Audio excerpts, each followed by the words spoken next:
The important thing in any situation that you encounter in your life is the state of consciousness with which you meet that situation. What is the state of consciousness in which you face whatever situation arises in the present moment? That determines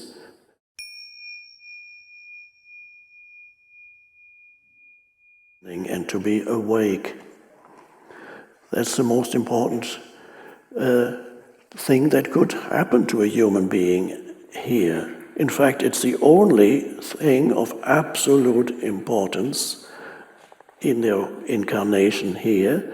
The only thing of absolute importance is the whether you represent or embody the awakening of consciousness, that is the evolution of consciousness on this planet through you. And on a larger scale, it is the evolution of consciousness throughout the universe. It is an awakening universe, and you are an essential part of the awakening universe. In fact, you are inseparable from the awakening universe. You look like a person, but you are the universe in the process of awakening, disguised temporarily as a little person with its problems and so much going on in my life. I don't know. I have no time for presence. Maybe when things are going better, I'll be present, but not now. Got too much on my plate, as the expression goes, English expression. I have a lot on my plate, they say, which means a lot of problems. Of course, there's no end to the problems. So there's only one thing of absolute importance, and that is whether you embody the awakening of consciousness. All the rest is secondary, I call it. It may be relatively important. All the things that make up your life, what people call my life, this very problematic thing that you call my life, that is all maybe important. Yes, there are things that are important. Your health is important. Your relationships are, of course, situation important. Your home situation, your professional work situation, important.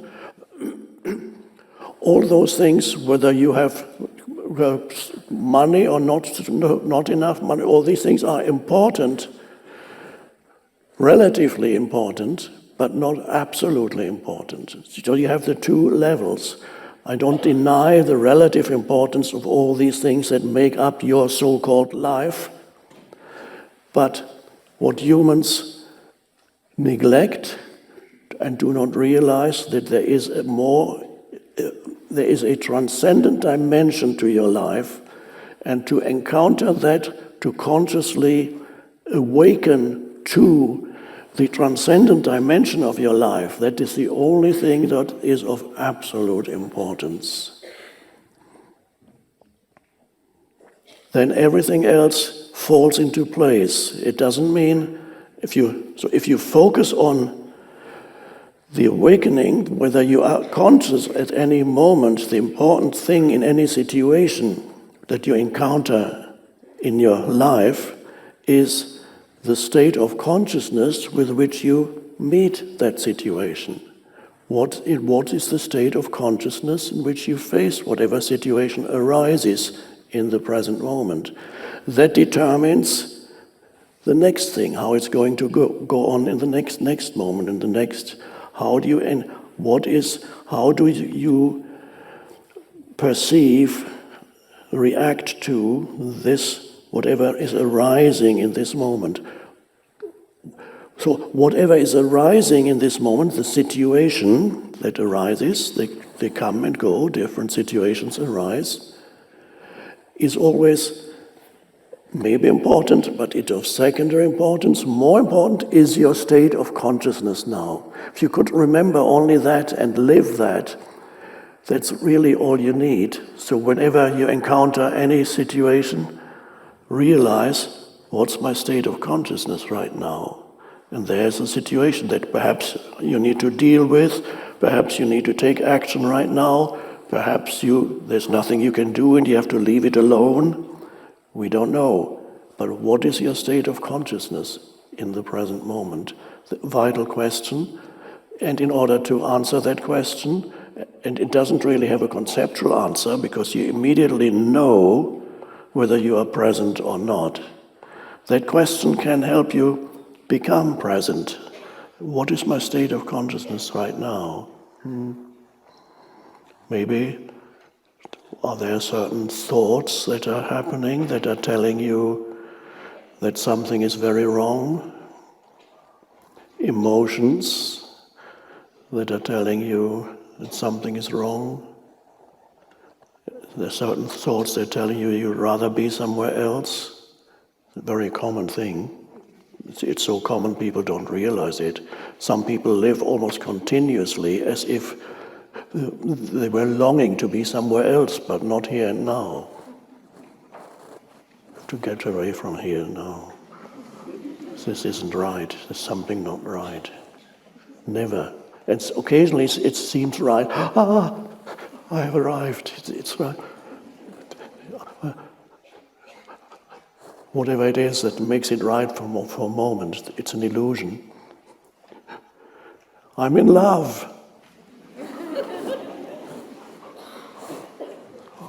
This is the completion of my life.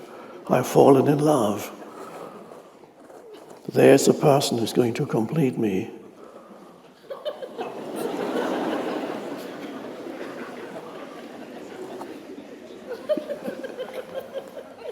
When you go to a restaurant and observe other people sitting at various tables, you can tell, if there are couples sitting at a table, you can tell whether their relationship is relatively recent. They haven't known each other for very long. They're in that state that they call falling in love.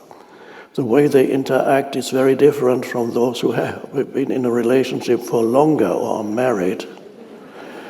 The ones that have just met, then they have fallen in love, they are in a kind of state of delusion. You can see it in their eyes.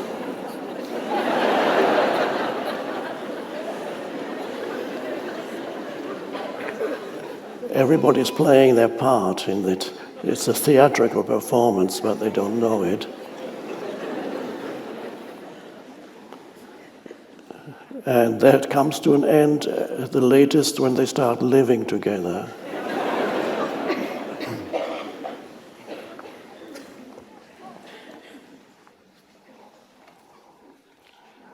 So then the essence of all this is awakening, the awakened state of consciousness.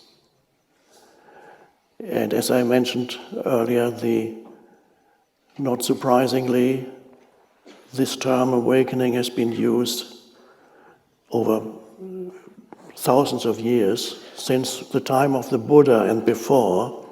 The essence of the teaching of the Buddha is to awaken. The word Buddha itself means to be awake, the one who is awake. This is the Sanskrit root of the word, is to be awake. Buddha is not a name of a person, it describes a state of consciousness. And then go to Jesus, and there are quite a few parables that talk about not going to sleep, about staying awake. And these are these are parables, they're not to be taken literally, obviously. Literally, you cannot tell a person stay awake because eventually, of course, you'll go to sleep. So we are just using this analogy of awake and asleep in order to point to something that most humans are not yet familiar with. To quote Jesus again from one of the Gospels, he said, and this is quite a bit of what we read about Jesus' teaching may not be quite what he said or distorted, but a few things I can sense are absolutely, literally what he said, a few things here and there. For example, he said, "And what I say to you, I say to all, stay awake." Well, Was that the Buddha or Jesus? No, it was Jesus. Oh. No, he's not talking about the normal state of wakefulness. Nobody could stay awake for that long because there's something that pulls you into sleep. So we're not talking about that. We're using that as an analogy. Everybody knows what it means to awaken in the morning when you've been asleep, which is a particular state of consciousness. You're asleep, and in sleep you have dream state and you have dreamless sleep. You have those two. And then you wake up, you awaken in the morning, and there's a huge difference between the state of sleep and the state of being awake. Everybody experiences that every morning. And you go, suddenly you open your eyes and go, oh, completely different world. So you've just awakened. It's a different state of consciousness. And so this analogy is used because there is something in ordinary consciousness, normal human consciousness, which really should be called unconsciousness. Normal human consciousness could also be described as a kind of sleep because it's totally conditioned by the past. And the past makes up the content of your mind.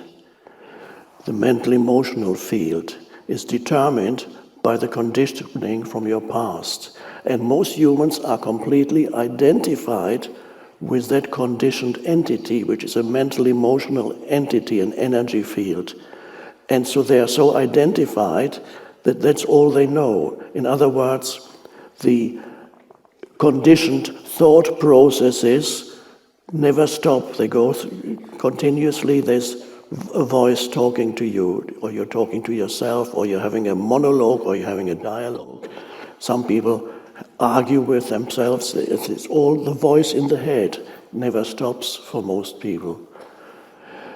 And that is, spiritually speaking, that is a state of unconsciousness, completely identified with the conditioned mental emotional patterns which make up the so-called personality, the ego. So if you are completely identified with it, every thought has you in its grasp. Every emotion that arises has you completely in its grasp. And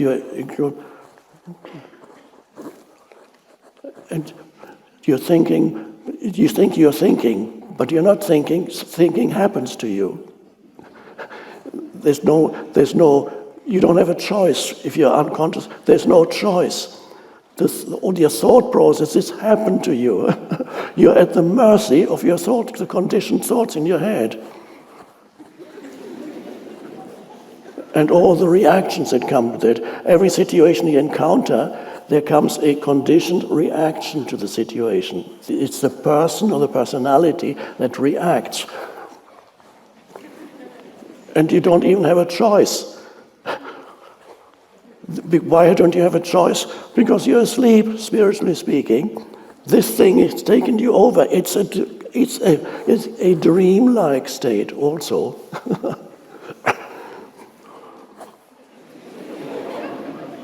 And you can see often people are completely up there. They're not really here. You can see sometimes the complete absence in a person's eyes. They're not really here, they're asleep. But they're thinking very hard, so there is.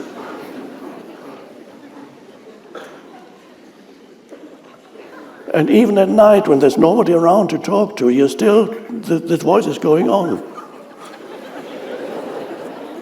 And it's telling you, I have these problems. Oh, what's going to happen next? Oh, awful, sick, my God.